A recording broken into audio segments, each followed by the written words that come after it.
Hey, it's Rebecca. I'm going to tell you a story from Freak, which a lot of people get a weird kick out of, even though it's disturbing, I guess. Anyway, when I was in first grade, um, I was sitting in the living room with my dad, and he was watching the news. And it was a local news, and the local newscaster was talking about a woman who had been raped. Now, you have to understand, when I was that age, no one ever said the word rape. It was the first time it had basically been said on television. So my dad goes, hey, come in here, yelling at my mom. She was making dinner. And she comes in and he goes, check this out. He says, they just said the word rape on TV, on live TV. And then right after he said that, the newscaster said it again. So my mom was like, oh, that's just disgusting. How dare they say that kind of smut on television for anybody to hear? So I, of course, immediately said, what's rape? And Mom goes, do you see? Do you see? Look at this. It's terrible. So I became absolutely determined to find out what the word rape meant. It wasn't in our dictionary.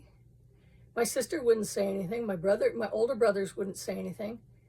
And finally, a little girl in kindergarten who lived down the road, her name was Alice.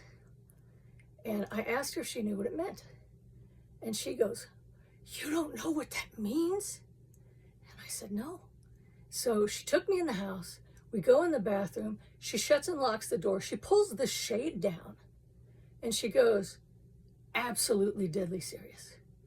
Rape is when a man rips off a lady's blouse and takes off her bra and sticks pins in her boobs.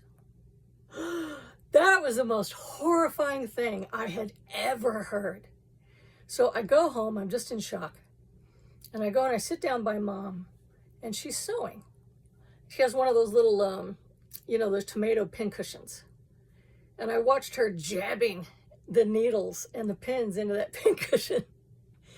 And I kept thinking about what rape meant, and I started crying. And Mom's like, what's the matter with you? And I couldn't tell her. So the next day, my dad's National Geographic magazine came in. And I was all excited because I love that magazine. And I opened it up, and it showed a bunch of these Native African women with no tops on, and they had really flat boobs. And I started crying because I thought they had all been raped and all the air had leaked out of their boobs. And so I'm crying, and my dad's like, what the hell's the matter with you? And I couldn't tell him. So, things are very different now, but that was pretty crazy then.